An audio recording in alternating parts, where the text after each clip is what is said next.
Is this a car seat? Here! Here! Take the car seat! Leave me alone! Stop trying to play a victim. Stop trying to play a victim. You're not no victim. Stop! Just leave me alone! Oh my God! What's up and what's going on with you? I am your girl LindaLynn, and I did want to come on here and talk to y'all a little bit about what's been going on with co-parenting. This is a very intriguing topic here on my channel, and I have yet to find other women here on the same space who are going through rough times of co-parenting, especially if they have a kid or kids. You know, it's just, for me, it's just been an uphill battle. And since so many of y'all been wanting me to be more open, and y'all are finding a lot of truth and a whole lot of clarity from my situation to yours with this co-parenting situation, being that there is another woman who's involved, baby, I'm here to just let y'all know what's been going on. So this year, so far, co-parenting has been draining. Last year, it was emotional. This year, it has been draining, and it has put me in a place of just feeling, you know what, like, you got that playboy. You got that playboy. You got that playboy. Because, you know, while you playing, I'm going to just be the bigger person. You know what I'm saying? And that's the whole vibe I've been on with dealing with my ex-husband and trying to help him build a better relationship with the kids. I felt what I went wrong this year is, so far what I tried to do was basically put our kids onto him, because I needed a break. I needed a break, and the first break that came was for Mardi Gras. So Mardi Gras break came out here in Baton Rouge, and the first thing I was like doing, I was just waiting. I was waiting the whole month. I was just like, man, I hope this man be able to stay. He gonna be able to spend extra time with the kids, because I really could use these 3 days for a mental health break.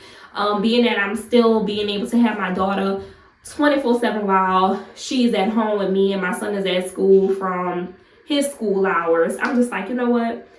Mama need a break. And I knew in my heart, if I was going to ask him, see, when you co-parenting with somebody who you know gonna be difficult, you know the answer to anything that you gonna say or do is gonna be no. So for me, throughout the whole marriage, especially when we started to have kids, I was always denied. I was denied of so many things. Not even gonna touch them, because they ain't got shit to do with the whole situation at hand right now. But it has a lot to do with the regression that he's displaying to me when it comes down to being an active and better father for our children and in their lives. So this year, the whole shebang bang really started to heat up with co-parenting when he started to bring his girlfriend into the mix. So we at the meeting grounds. We at the meeting grounds to exchange the kids. Bada boom, bada bam, bam. You know, I'm there looking, and he pulling up with her. He pulling up in her vehicle with her. I'm just like, here we go. Here we go. Here we go. And that's all that kept playing in my head. Like, here we go. Here we go again. I didn't know how long it was going to keep on going. But when I was just looking at this whole situation, I was just like, okay, girl, you here for what? Like, why are you here? And you still have yet to introduce yourself to me. And I done filed for divorce. I done gave you the man. I done gave you the dog. And you know, you could give that dog whatever doggy treats you want. You could do all the tricks you want with that dog. And since I gave her that leeway, it's still something she has against me. Ain't none of my business what she have against me. You know what I'm like? You have your dog. Play your games with your dog, and you don't gotta be treating me like I'm the outsider, because girl, I had him before you. I done taught that dog the tricks he done showed you. And I thank you. I'm about to wash this off my face. But baby, when she started popping up this year at the exchanges, I'm just like, you know, hey, how you doing? Hey. She just looking. I'm like, so this is the games we're playing. You here, you supposedly ain't got no beef with me, you supposedly ain't got nothing against me, but when I speak to you, you ain't got nothing to say to me. Fine. As long as you treat my children right, you got that, girl. You got that, homegirl. No, biggity. No doubt. You got that. So, as time started to progress along, you know, he started to be all right. The month of January, it was all right. We ain't fuss. We ain't bicker. Probably had like one little slip up. And outside of that, it wasn't nothing. It wasn't nothing major for me to be in my feelings about. So time started to progress along. Mardi Gras came up. Oh, baby. I needed a break. When Mardi Gras came up, I needed a break. If you don't know about Mardi Gras, baby, I'll put a little something in the description box below so you can tap on the link and, you know, learn about the history. So Mardi Gras break came up. The kids was out of school starting from let's see, we had Lunar Gras, we had Mardi Gras, we had Ash Wednesday. No, matter of fact, we had, well, Lunar Gras is the day before Mardi Gras, but we had President's Day, we had Mardi Gras, we had Ash Wednesday, then they had that Thursday to come back home, well, to go back to school. So they had them 3 days. Exchanges is on a Saturday. So I was like, oh, I could have them 3 days to myself. This is what I was thinking in my head. I was like, oh, I could have those 3 days to myself for mental health, and I could be able to chill. Baby. Whew. So I am currently on my way to go and pick up my kids from my ex-husband. I don't know where my kids are living in. I don't know where they staying, but he got them in this area.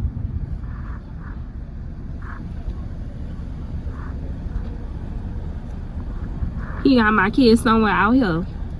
We in Chalmette. So I really don't know what to prepare myself for today, but this whole situation that I am going through, that I'm about to elaborate about, definitely has been heart-wrenching. Where oh where do this man have my children? Where or where can my children be?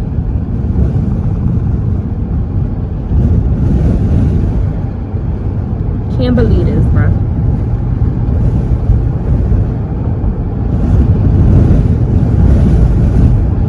All the stuff I had to go through with this man communication-wise just to get to my kids.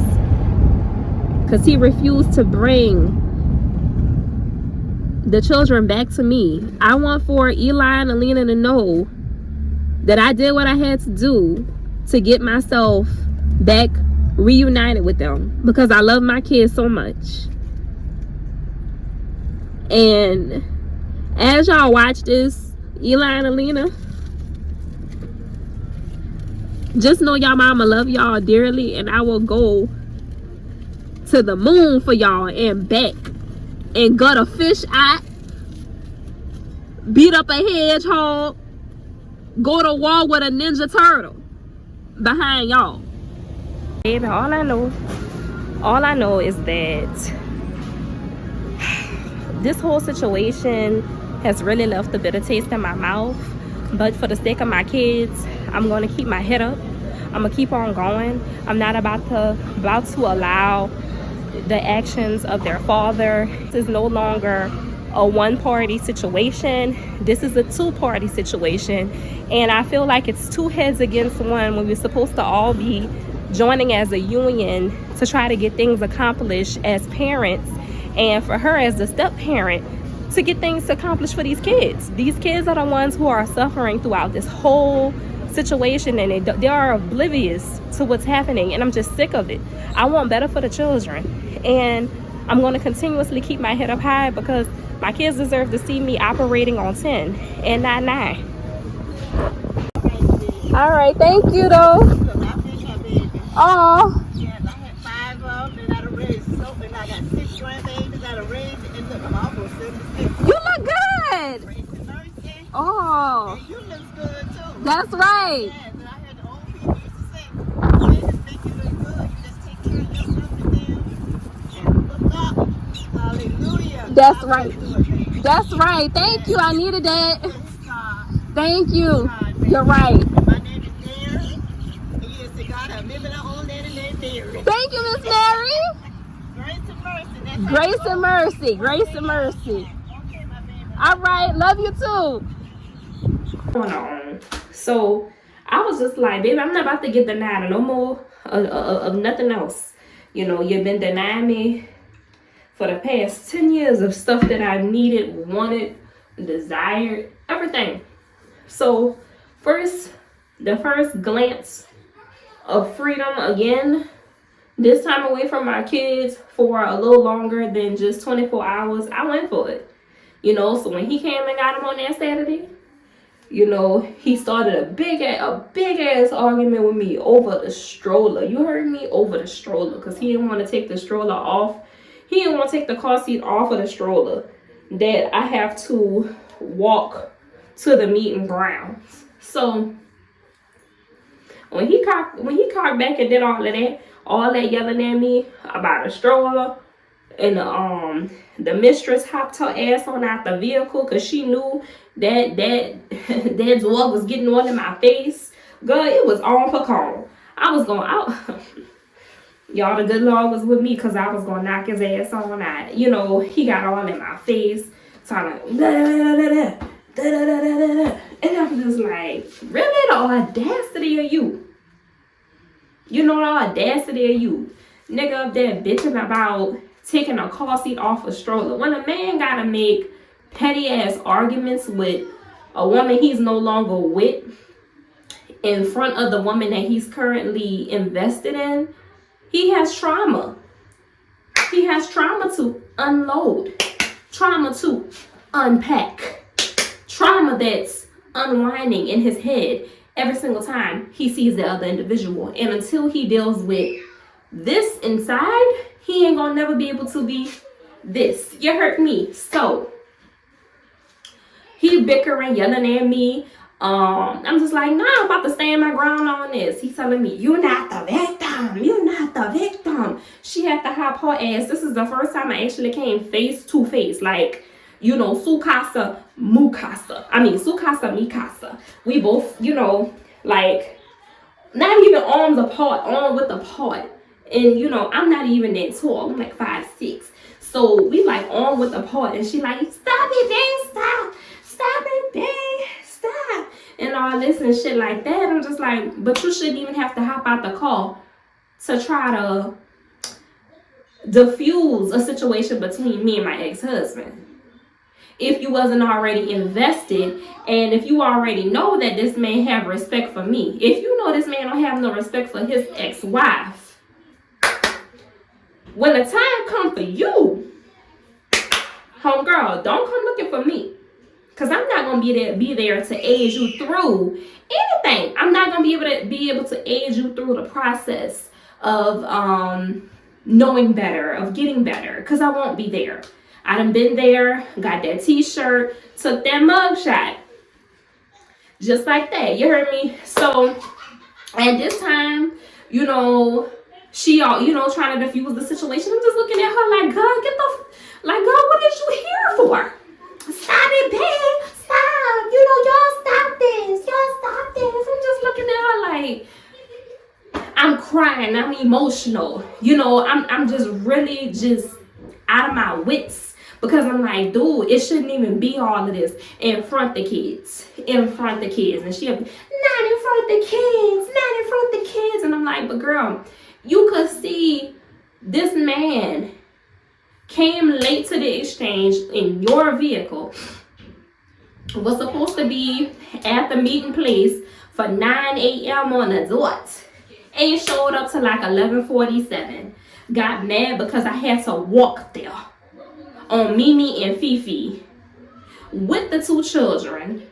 Then got mad because I ain't had a bag packed for them. And I'm like, in my head, I'm thinking, well, baby, you want me to have a bag packed for them, and whenever I was sent a bag, you don't even use the contents in the bag. What is it? What is it? What do you want from me? What do you want from me? I don't know. I'm not trying to figure it out no more. I'm tired of asking rhetorical questions. You feel what I'm saying? I'm tired. When I had to go out there to Chalmette, the New Orleans area, to go pick up my kids because my younger sister volunteered to take me out there to get my kids, because she already was saying he ain't gonna bring the children back to you. He ain't gonna bring them back. You know, let me just take you. So took the kids, so went out there to go pick up the kids, y'all, and I was just the emotional wreck, because I'm like, I gotta go through all of this just to get my kids back, because I let this man spend extra time with the kids that I basically have to force upon him, which was my fault. But it helped me to see that all the hoo-ha-rah about I'm gonna take my turn, I want full custody of my kids, I want my turn, you are unfit mom, you this, you that, you can't do it, give me my kids so you can go and get on your feet. All of that meant nothing. It meant nothing. When I saw my children, I saw the condition my children was in, I could have cried. You heard me? Because I know all the effort I put into my children's presentation. My son had the same exact clothes on that he left with 4 days ago. From that Saturday at 11, my son had the same exact clothes on, all the way down to the socks. You heard me? And my daughter, her skin was just so dry, so parched. I had gave my daughter a cup of water. My son had a little thing of apple juice I had in my purse. They were so parched by the mouth. They were so parched. I was like, what is this name? I was like, what is this man doing with these children when he have them? What kind of love and affection is you really showing these kids? My son back broke out in hives, neck in hives, face in hives. My daughter's face was in hives. I'm like, what is going on? What's going on, Pecan? I don't get it. I thought I was the unfit parent here. I'm the one who he calls CPS on, and I'm looking at him like, my dude, the way my children look neglected compared to the effort I put into them. Now, other people be like, oh, they looked at I. But I know what my children's supposed to look like. You feel what I'm saying? Because I pour into them. When you don't really pour into no children, you don't really know the potential of what they could really be looking like. You don't know it, and I know it. And when I saw my children, I was so disappointed. I was super hot. I really wanted to just wanted to get a big super soaker. I wanted to get a big old super soaker, big Nerf gun, and just. That's all I wanted to do. Let it off on it. Ooh, you just don't know. You just don't know. What Rasputia did? I said, what Rasputia did? I'm weak, but yeah, man. And when I look back at things, I can't help but laugh, because it's just God's favor. You know what I'm saying? It's just God's favor. And one day, I do hope that it might not be this year, that me and this man could eventually see eye to eye. Eventually, for the kids.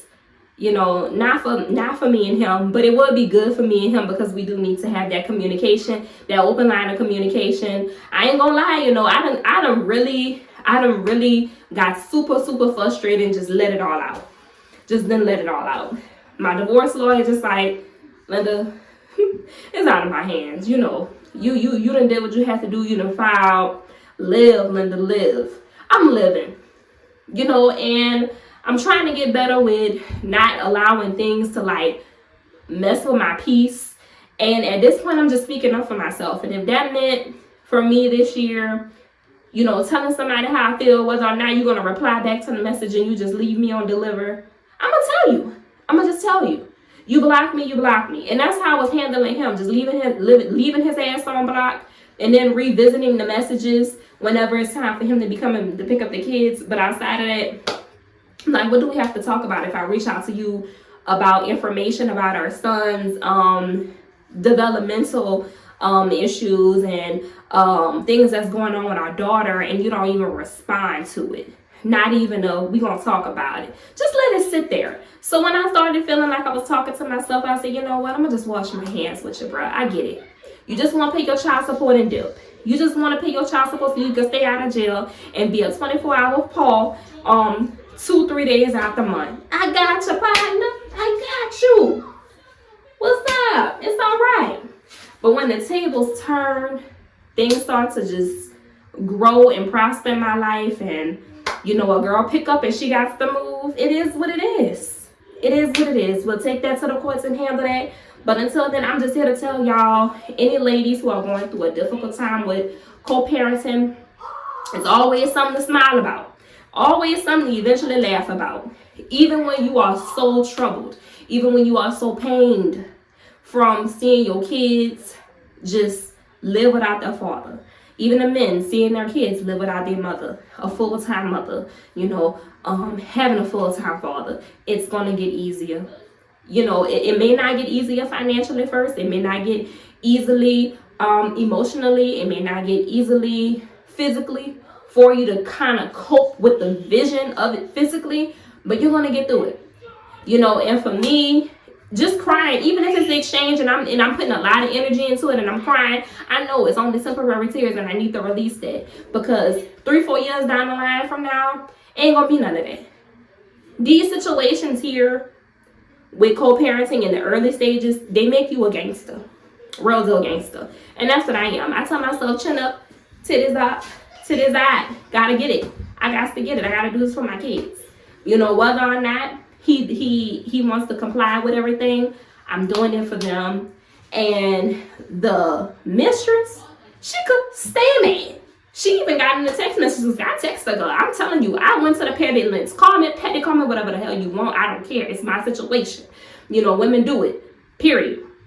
Text the woman and just told her, like, you need to hold him accountable. You know, whoop de whoop. The reason how I got her number, because he had that woman call my phone to come and pick up my kids after I told him on a Saturday I wasn't going to be there. I'm not going to be there till Wednesday to get up. I ain't coming back then. I ain't coming back out there to no Baton Rouge to get my kids. Fine. Well, I ain't coming back out there to Baton Rouge to drop them kids off. Fine. But here's what you not going to do. You ain't going to play with me. When I tell you I'm going to do something, I'm going to do it. And this year has been about standing on my word. So he know not to play with me. If I tell him I'm not going to do something, I ain't going to do it. And he can't do nothing about it. You got to stand on your word. Stop letting people play with you. I don't care who it is. And that's what I did. If I told you I ain't going to be there, homeboy, I ain't going to be there. And then he still showed up and thought play because he had to waste gas money to come on down here. And I wasn't even here to get the kids. So when I text her, she was like, leave me out of it. I'm like, girl, you destroyed the whole, you helped nip away the rest of the little pieces of the marriage that was already falling apart. You heard me. You was the reason why he also was just like, you know what I'm saying? And when he went like this, I went like, well, you know what? Let's try to work through it. But how? And now you're having about, I don't want nothing to do with that. Leave me out of it. But you had all parts of it and my cootie came in your mouth whenever you was messing with that man. When he was laying that peanut mean on me. We get the same peanut mean, and here you go, how about now? Leave me out of it. Bitch, you was all in the mix. You been in the mix since the girl was a bit pregnant. Make it make sense. Now when it come down to the co-parenting, just leave you out of it, but you right there watching how this man trying to dog me out during the exchanges and look down on me like I'm a piece of shit. What that say about your integrity? But when he start, when the tables turn,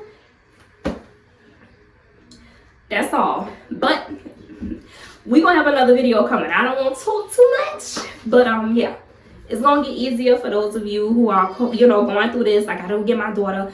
I love you so much for watching. Until the next video, bye.